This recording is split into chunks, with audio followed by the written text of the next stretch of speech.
Welcome back to the Nancy Levin Show. So, picture this. It's early January. You're sitting on your couch.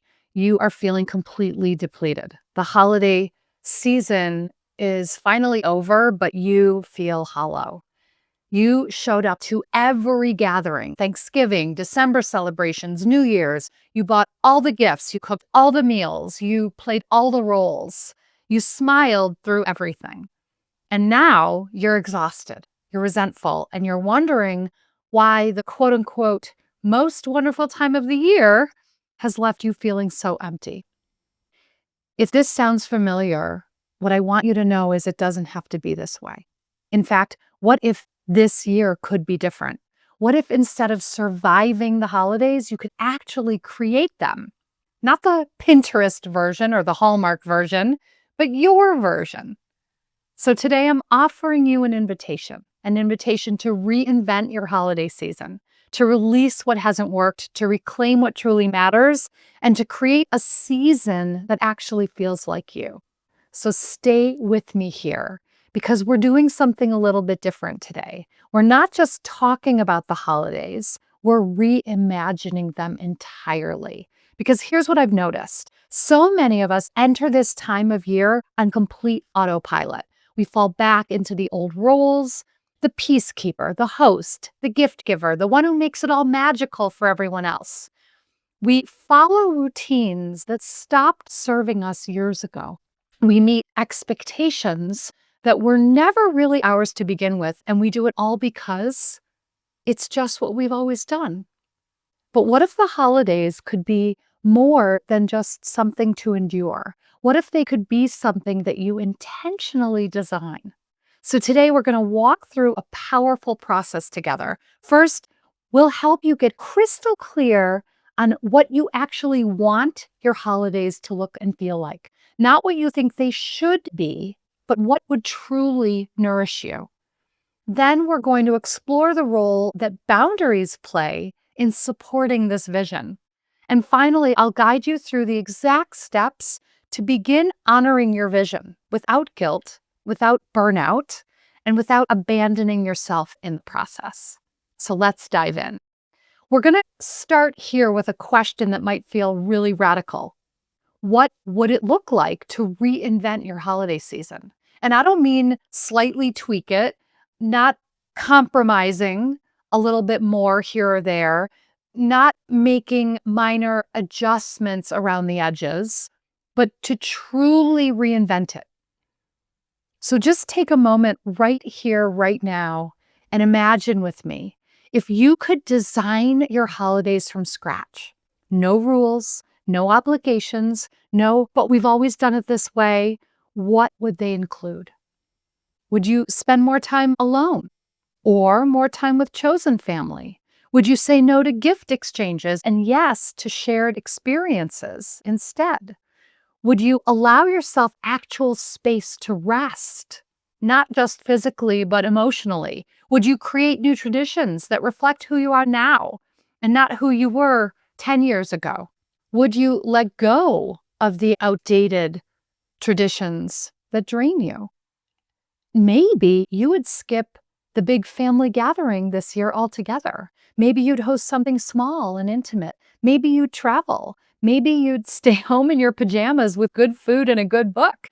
Maybe you'd say no to the events that feel obligatory and yes to the ones that light you up. Maybe you'd simplify Thanksgiving instead of cooking for 3 days straight.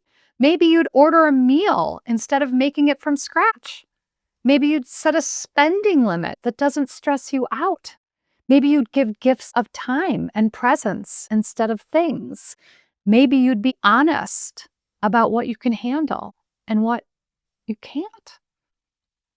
This is your opportunity to decide, not to rebel for rebellion's sake, not to disappoint people just to make a point, but to consciously choose what aligns with your truth right now in this season of your life. Because when you reinvent your holiday season, you stop living by default and you start living by design, and that changes everything. Now, you might be wondering, Nancy, why does this matter? Isn't it just easier to go with the flow, to not rock the boat, to keep everyone else happy? Here's the deal. In the short term, that might be easier. But what I've learned, both in my own life and working with thousands of clients, without a clear vision for what you want, the holidays almost always end up in one of three places: resentment, exhaustion, or disappointment. And sometimes it's all three. You resent the people you showed up for because you abandoned yourself in the process. You're exhausted because you gave everything you had and then some. You're disappointed because even after all that effort, it still didn't feel the way you hoped it would. But with a vision, everything shifts. With a vision, you gain clarity, you gain direction, you gain agency. And suddenly your choices aren't reactive, they're intentional. You're not scrambling to respond to every request that comes your way. You're not saying yes out of guilt or fear. You know what aligns with your truth and what doesn't. And you know what a genuine yes is and what's a loving no. And when you're grounded in your own truth, when you have that clear internal compass, you can move through the entire season with far more peace and presence. You stop performing the holidays and you start experiencing them. So let's get clear on what that vision actually is for you. This is where we roll up our sleeves and get practical. So if you have a journal nearby, I invite you to grab it. And if you don't, just reflect as you listen. I'm going to walk you through some questions. I encourage you not to overthink them. Just let whatever comes up, come up. So the first question is, what has historically drained you during the holidays? Is it the traveling, the cooking, the expectation around gifts, the family dynamics, the financial pressure, the sheer number of commitments? Get specific and name what actually depletes you around the holidays. And then the next question is, what has brought you genuine joy, peace, or true connection during past holiday seasons? So not what's supposed to bring you joy, but what actually does. So maybe it's quiet mornings with coffee and music. Maybe it's one meaningful conversation. Maybe it's watching a sunset. Maybe it's a simple meal with people you love. Maybe it's volunteering. Maybe it's baking. Maybe it's creating something. Maybe it's absolutely nothing holiday related at all. But what lights you up?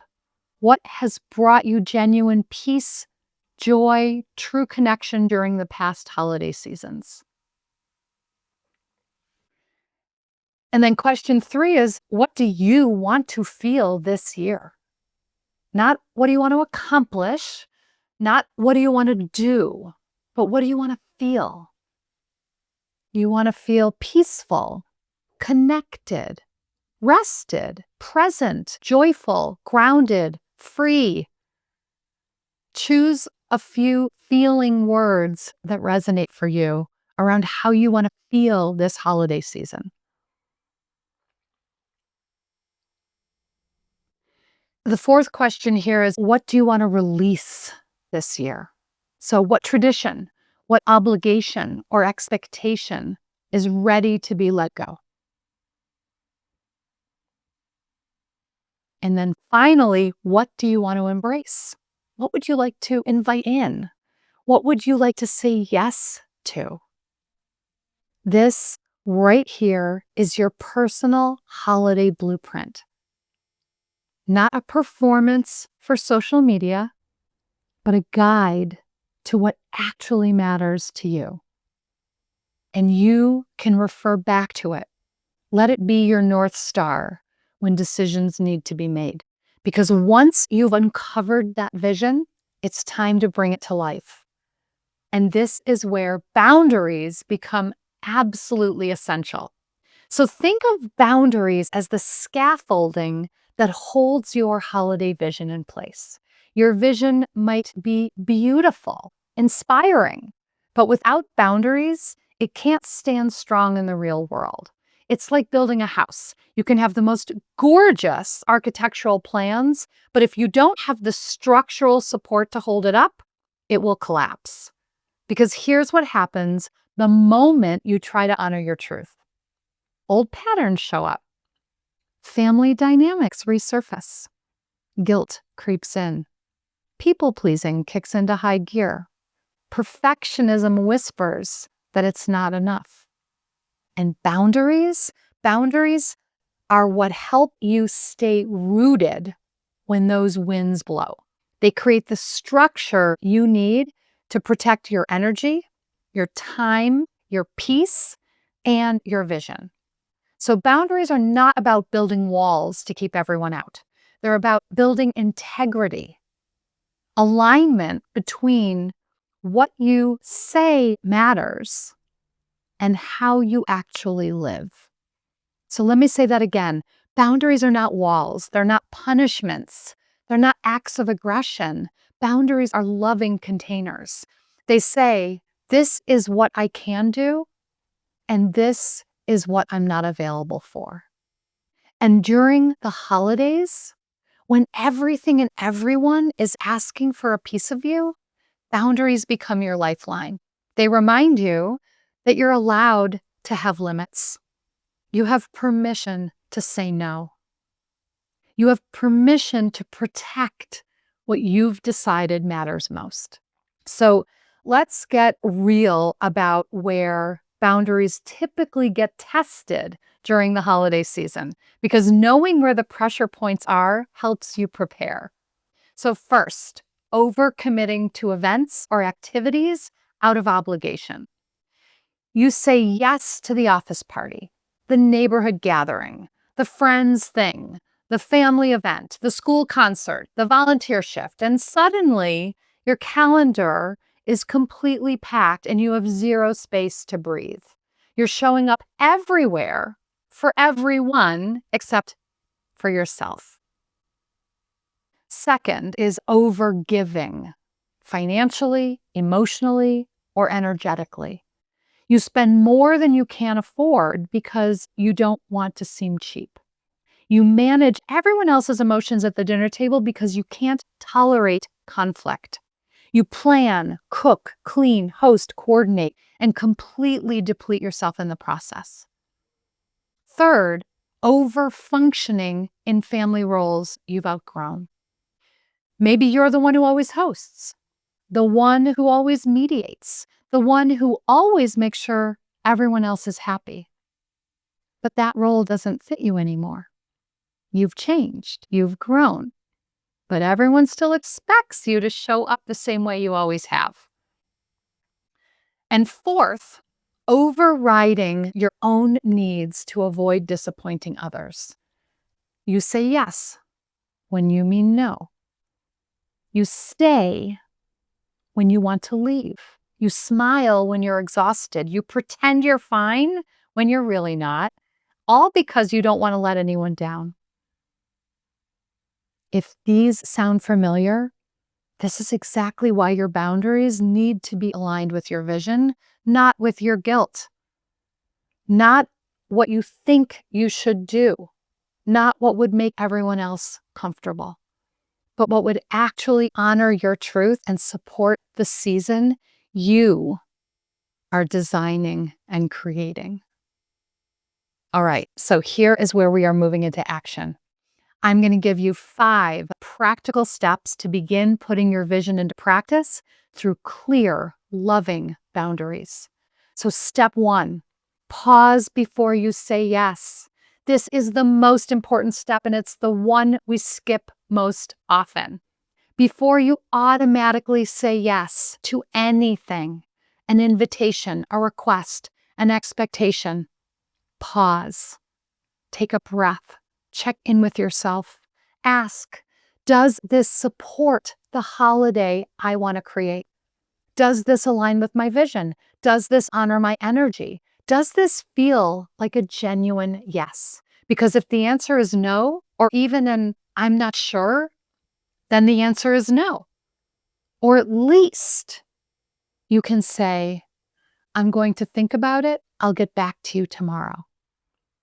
You don't have to respond immediately just because someone else asked. Step 2, communicate clearly and kindly.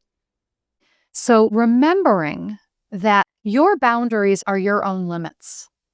Your boundaries are the limits around what you will or will not do, tolerate, or accept. Your boundaries are between you and you. If your boundaries are being crossed, you're the one crossing them. Not every boundary needs to be verbalized, but if you choose to verbalize your boundary, here's the thing. You don't owe anyone an elaborate excuse or detailed explanation. A simple, loving boundary expression is enough. You can simply say, I'm keeping things simple this year. I'm choosing to rest this weekend. I won't be attending, but I hope it's wonderful. That doesn't work for me this year. I appreciate the invitation, and I'm going to pass. Notice no over-explaining, no apologizing, no justifying, just a clear, kind statement of what is. Step 3, plan ahead for tricky conversations. If you know there's someone who's going to push back, plan your response in advance. Anticipate what they might say and decide how you'll respond. Keep it brief, stay grounded, hold your boundary. If they guilt trip you, you might simply say, I understand this is hard for you, and this is the choice that feels right for me. If they question you, you might say, I've thought about this carefully, and this is what I'm choosing. You don't need to convince them. You simply need to be clear. Step 4 is build in recovery time. This one is so important, and it's the one most people forget. If you do attend gatherings, especially challenging ones, block out time after to decompress. Don't schedule something right away. Give yourself space to land, to release, to process. Boundaries don't just protect your time during events, they also protect your recovery space. And step 5 is stay aligned with your why. When doubt creeps in, and it will, when guilt starts whispering, and it will, reconnect with your vision. Pull out the journal that you wrote your answers down in. Read those feeling words. Remind yourself, this is what I'm choosing to create. This is what matters to me, and I'm allowed to honor this. That's your why. It's your anchor. When the waves of pressure and expectation come crashing in, your why keeps you steady. So I want to take a moment here to talk specifically about family boundaries, because this is where things can get complicated. Family gatherings can be magical, and they can also be triggering. You may find yourself around people who knew a past version of you or who expect you to fulfill a role that you've completely outgrown. You might also find yourself in a regressed state around family. So here's how to hold your emotional boundaries during family time. First, you do not need to explain your own healing. You don't owe anyone a breakdown of your journey or of therapy, of coaching, of your spiritual practice, or why you're different now. Your growth is yours. You don't need to justify it. Second, you don't need to absorb others' discomfort. If someone is upset by what you are choosing to do or not do, that is their emotion to process. Someone else's response to your truth is not your responsibility to manage. You can be compassionate without taking responsibility for how they feel. Their discomfort is not your emergency. Next, You don't have to fix what isn't yours. If there's tension at the table, you don't have to be the one who makes it better. If someone's unhappy, you don't have to manage it.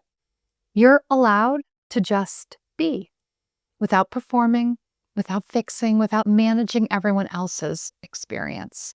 And practically speaking, here are some small acts of self-protection you can use. Step outside for a few minutes and get some air. Take a walk. Go to your car. Lock yourself in a bathroom if you need to. Bring a support person if that is helpful. Leave early if you want to. You don't need permission. Text a friend. Take deep breaths. Have an exit plan. Protecting your peace is what is at stake here. It is self-honoring, and you are worthy of this protection. So as we begin to wrap up here, I want to return to where we began. You are allowed to reinvent your holiday season. In fact, I encourage you to. You're allowed to choose peace over pressure, presence over performance, connection over obligation, rest over hustle, truth over tradition. You're allowed to honor what you need, even if it's different from what you needed last year, even if it's different from what everyone else needs. Boundaries are not restrictions, they are permissions. Permissions to live aligned with your values. Permissions to love others without abandoning yourself. Permissions to be whole, even in the midst of complexity. So let this be your season of truth. One that's crafted, not copied. Rooted, not rushed. Sacred, not scripted. Yours, not anyone else's. And here's what I know to be true. The more you honor your own vision, the more space you create for others to do the same. When you stop performing, you give everyone else permission to stop performing too. When you honor your limits, you model what healthy boundaries look like. When you choose yourself, you show others that they're allowed to choose themselves too. This is revolutionary. Because a world where we all show up authentically, where we all honor our truth, is a world with far less resentment and far more real connection. So begin with you. Start with your vision. Start with boundaries and watch what becomes possible. So before we close, I want to make sure you're supported throughout the season. If you found this episode helpful and you want to continue diving deeper into topics like this, reinvention, boundaries, living authentically in alignment with your truth, I invite you to subscribe to my free weekly newsletter at nancylevin.com/newsletter. Each week, I share intimate reflections, tools, and invitations. It's like having a weekly dose of permission, clarity, and support delivered right to your inbox. And if you know someone who is dreading the holidays, someone who's feeling stuck in old patterns, someone who could use permission to create their own version of this season, please share this episode with them. Sometimes all we need is one voice telling us we're allowed to do things differently. You could be that voice for someone else today. Thanks so much for joining me. Thanks for your courage to consider doing things different. Thank you for your willingness to honor your truth even when it's uncomfortable. Remember, you don't have to survive the holidays. You can create them. One boundary at a time, one choice at a time, one moment of self-honoring at a time. The season you desire is possible, and you are worthy of it. So until next time, take tender care of yourself, stay curious, stay clear, and above all, stay true to you. And I will see you here next time.